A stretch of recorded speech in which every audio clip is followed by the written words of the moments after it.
There's been speculation for some weeks now that Alderman Welsh plan to stand for the seat of Swansea in the coming state election. And today he went public with confirmation that he'll be running as an independent. This afternoon he was already on the election trail, wooing pensioners at the Swansea Senior Citizens Club. According to Alderman Welsh, Swansea has been neglected under the ALP and things won't improve unless there's new blood.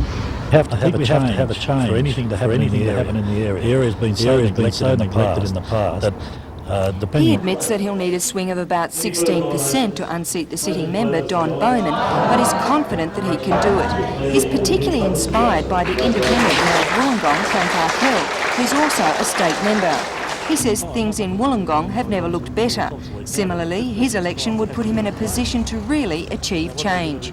Well, I think we need proper representation. I think we need people that are going to go down there and stand up and say, we want, rather than, oh, thank you very much for the scraps off your table. We want people to go down and tell them about the lake, the siltation, the stupidity of the bridge, to straighten out those S-bends out there that are killing people. That sort of stuff they need to be told.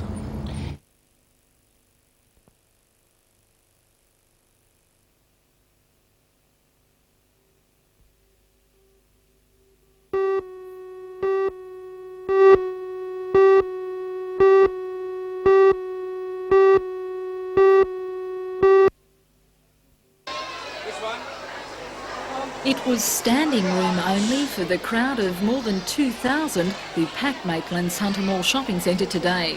The main attraction was a chance to be part of Romperoom's 21st birthday party television broadcast. Miss Kim was there, now reigning as Romperoom's longest-serving hostess after a record 11 years with the show, and so was Big Dog with a huge birthday cake. The show, which will be screened on NBN tomorrow morning, was co-produced with the help of the Hunter Mall Trades Association and Super Kmart. And what Romperoom show would be complete without Mr Doobie and Mr Music, who joined in the birthday sing-along. Fortune to bring us here. Happy birthday to you. Happy birthday to you. Happy birthday, Mr. Doobie. Happy birthday to you. Hip hip. Hip hip. Hip hip. I'm going to give you a kiss.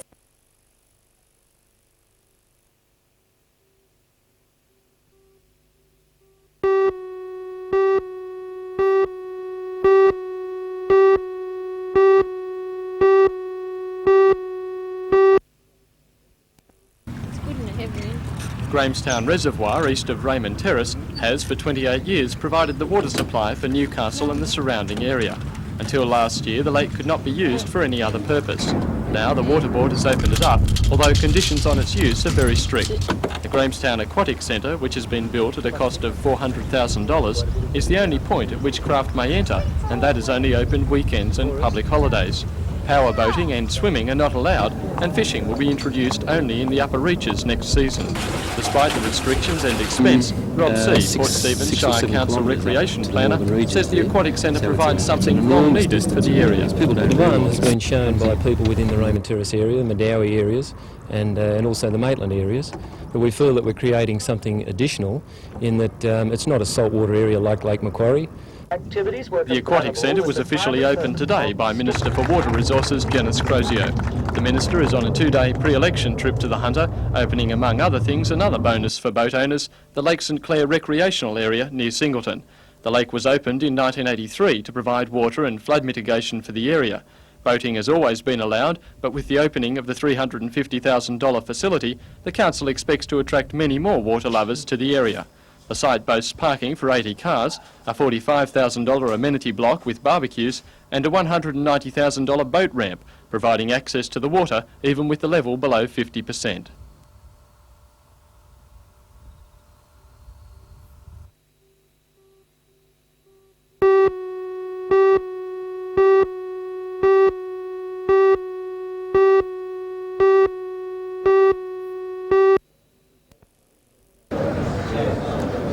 The two-day show is organised by Personal Investment magazine to promote its product and the investment industry, and interest is growing. The Money Show started in Sydney 4 years ago and now travels to 15 centres around Australia each year. Organiser Rod Craig says an industry has sprung up as people look to make the most of their savings or superannuation. It's grown tenfold and will grow again with overseas corporations opening up in Australia as well. What was the procedure most people would have followed 10 years ago? Banks, building societies, they weren't the products that are available today, the various trusts.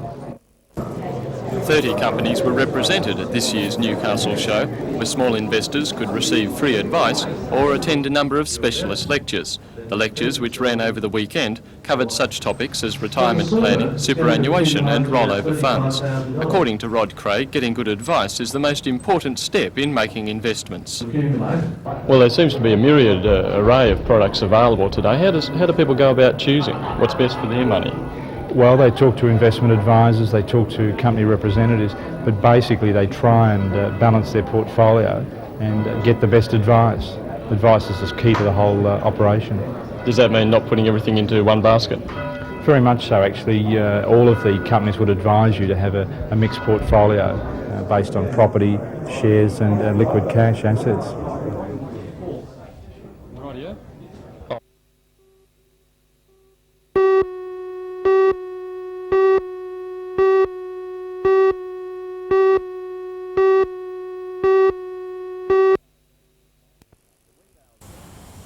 The Windale Gateshead Bowling Club now has a new watering system which was designed and installed by Jeff Cresson of the company Torres.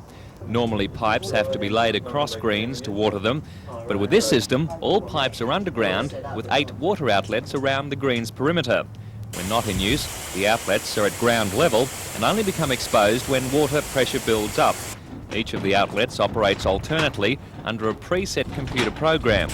On hand to officially launch the new system was Charlestown MLA Richard Face. Head greenkeeper at the club, Philip Rees, says the new system will save time and money compared to the old way of watering. To me personally, it's labour saving. It'll save up to 2 hours a week during the summer, and because you can water during the early hours of the morning when there's no play, it won't interfere with bowls. And the other thing is with the club itself, water saving. It's going to save up to thousands of gallons an hour.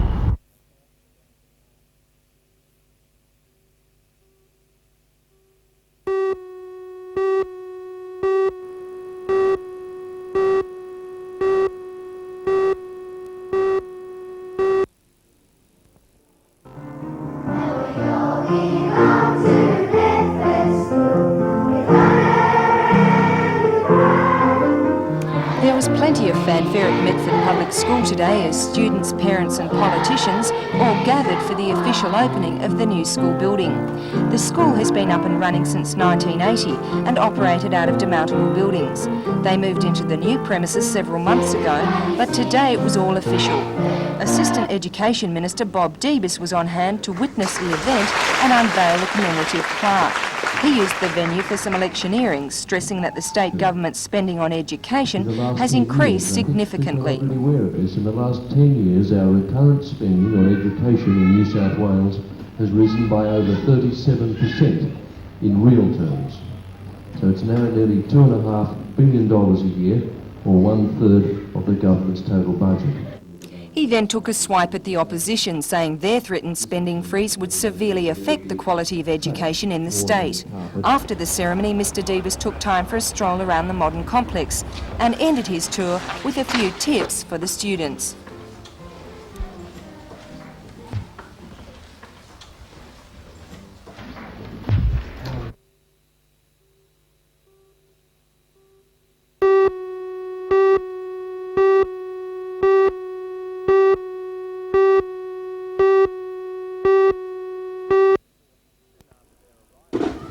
Soon after their arrival, the 400 young skill Olympians from 19 countries marched from Pacific Park to Civic Park, escorted by the marching koalas.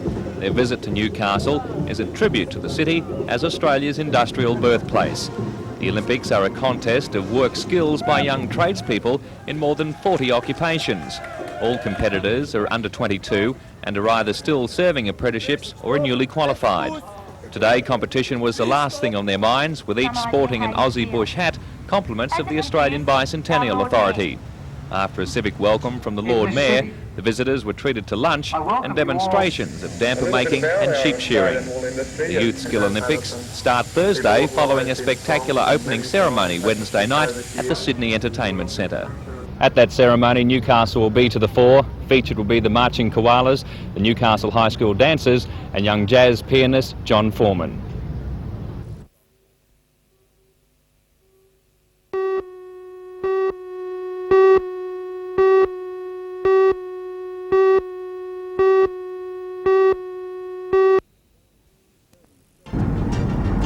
$37 million second stage of the National Highway Newcastle bypass should be open to motorists by Easter.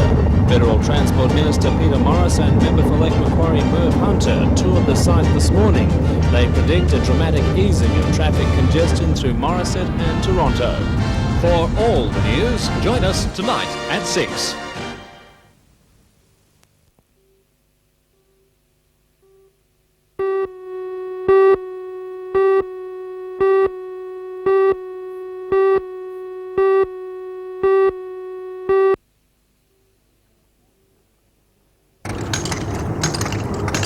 On a site perched on a hillside overlooking the Brisbane waters, 12 blocks of sandstone are undergoing a radical transformation. In the last 3 weeks, 12 sculptors have been working from first available light, making their blocks of sandstone come alive. It's a race against time, and the sculptors have only 3 weeks left. The site has a special magic, and according to organiser Lawrence Beck, this is essential. As soon as I came here, it was just magic. It came up out of the rock through me, and I knew it was the right place. How important is that magic, or the site, to be just right? If there wasn't any magic, nobody would do any work after a week. The actual rock it's on unites all the separate sculptures, so that while people are doing exactly what they want to do, they're also doing part of something that's much bigger than what any one person could accomplish. So it's the same as an opera or a cathedral, where a lot of people put a life's work into. The sculptors have come from far and wide. 8 are world-renowned artists from countries such as Mexico, the USSR, Burma, Bulgaria and Japan, while 5 others have come from Australia. For them, language is not proving an insurmountable barrier, and they are enjoying the experience of working in such a creative group. I like it, it's beautiful, it's very inspiring, and it's very nice landscape here. Oh, it's fantastic. It's just something I've been missing all the time. People doing the same work, and then the exchange of ideas and people from different countries, and getting to know what's happening there, and have a look at other people's work, slides, and it has been really good. Do you find that it gives you sort of, I guess,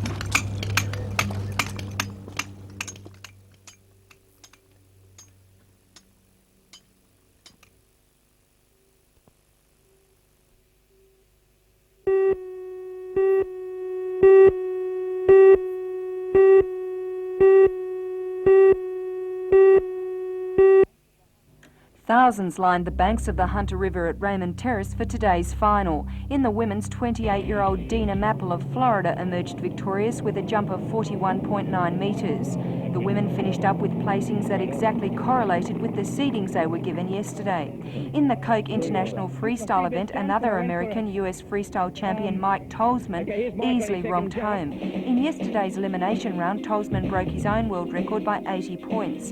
Today he bettered that result by a further 51 points, ending up with a winning score of 1,964. The final of the FAI Insurance Men's Pro Jump saw Jeff Carrington win with a very small margin. He was the number 2 seed and managed to topple the favourite Mike Hazelwood by 0.1 of a metre. Carrington triumphed with a winning jump of 55.1 metres. Well, this is going to be great. It's going to be a big finish for sure. This is down.